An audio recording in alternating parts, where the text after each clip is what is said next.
capability that Saudi Arabia has, and if you look at the desire of Saudi Arabia to move into the downstream value-added clusters related to copper and create that electric revolution, or participate or lead that electrification revolution, which is now becoming visible in the way of the electric car and so many other things that are happening in Saudi Arabia.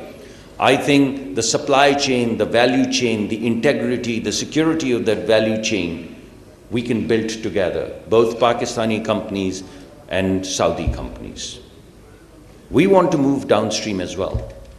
Some of the downstreaming we do in Pakistan, and some of the downstreaming we'd like our private sector to go and invest in Saudi Arabia, collaborate with the Saudi companies and join hands and continue to move forward towards the diversification of economy and also towards value addition downstream sectors. What is it that Saudi Arabia, what do they have? They have the world's largest resources of crude. And what we are doing right now is locking that crude and moving that crude downstream as well. And we are not just moving it in the way of taking crude and converting it to petroleum products. We're taking the crude, bringing it into Pakistan, and then breaking it into petrochemicals. Because the market for petrochemicals is global, and we would like to plug into the global value chains. So we would take the assets that we have and move them forward into global value chains by downstreaming. We take the assets that Saudi Arabia has and we'll move them downstream and plug them into the global value chains. Both countries would prosper.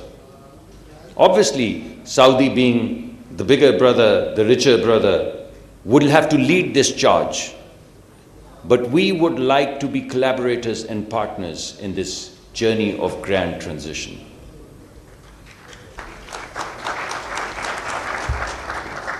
And the third thing that we have is the talent. I've already mentioned that. So there's electrification revolution, there's a chemicals revolution, there's also a technology revolution taking place. Whether it be machine learning, whether it be artificial intelligence, whether it be platforms, whether it be applications. I know I have worked at KFUPM, I've been a professor at KSU. I know what Saudi talent is like. And having grown up in Pakistan, I know what Pakistani talent is like.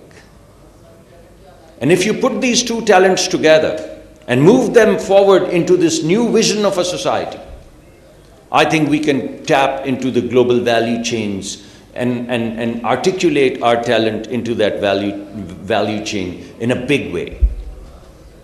So we have three kinds of assets. We have minerals, we have crude, we have people, we have talent, we have scholarship. We put our hands together and we have a big play. And ladies and gentlemen, what is it that we need to do all of this? I've told you that we have the largest copper mines across the world. But what we're also inviting both the private sector and the public sector is to build the infrastructure for that. Build the road infrastructure, build the train infrastructure, build the port infrastructure, particularly at Gawada, which is the closest journey from all the assets that we have to, like a corridor to the rest of the world. So we are not only leveraging our assets, we are also building the infrastructure. And we are inviting both the private sectors of Pakistan and the private sector of Saudi Arabia to come and participate towards building that infrastructure, which is pivotal in the way of unleashing the assets and the wealth that Pakistan and Saudi Arabia jointly have. So far, my friends, we are exporting our food products. And we already have programs together, and today the largest entourage is in agriculture and food security. About 35% of Pakistani food products, they get perishable food products, they get wasted. They get wasted on trees, they roll on the streets.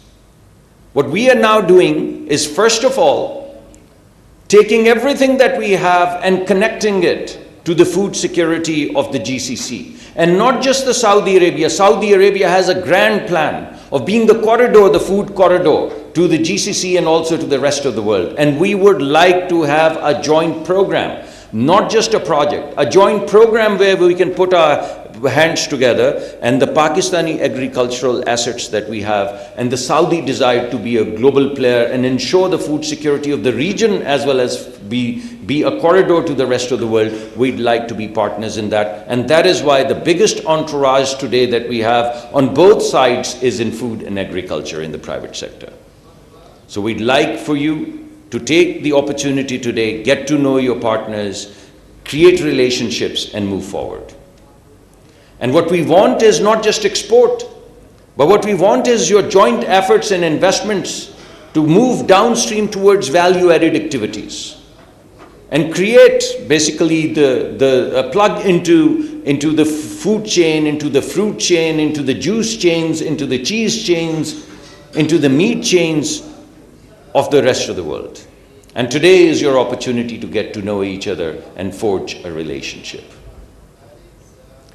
And in terms of the vibrant society that Saudi Arabia wants to move forward, that vibrant society is grounded in religious tourism. And what is it that we want? The biggest desire of a Pakistani is to participate in that religious tourism. If there's one desire that a dying man in Pakistan or a dying woman in Pakistan or an aging person in Pakistan has, it is to go and before closing their eyes, look at our holy mosques and pray to God, pray to Allah. Saudi Arabia wants to promote that. We need it for our own spiritual journey. So that's fantastic. But we have another tourism in Pakistan, which is family tourism, which is experiential tourism. If you go into the northern areas of Pakistan, and I know Saudi families, they're like our families. They'd like to be at a place that's comfortable, where they can take their families, daughters, sisters, hang around comfortably. And what we are trying to build now is an integrated experience of tourism, hotels, five-star hotels, ski resorts in the northern areas. And today we have private sector parties on both sides which can put their heads together and build that experience and strengthen that journey as well. Ladies and gentlemen, I want to assure you of a few things. In fact, I want to assure you of only one thing. That is no more. We have already embarked on a journey from red tape to red carpet. The SIFC framework that we've put together, and General Sarfraz, my friend, he's going to tell you why it is a guarantee of success. How it is a guarantee of success, what would happen empirically because of which things that did not happen shall happen now. How we are going to transform the red tape into red carpet, which we've symbolically laid in front of you for the past 24 hours. I hope we've been able to do half the job that you do. But we are committed, our Prime Minister is committed absolutely to lay a red carpet, not just in the way of our foreign investors, but also the Pakistani investors. So we're going to break the shackles of these regulations. This ease of doing business is not just an idea, not a report. We are not going to report to you that our ranking has improved. We're going to give you the experience of this, what we're calling red carpet. So we are all committed to this.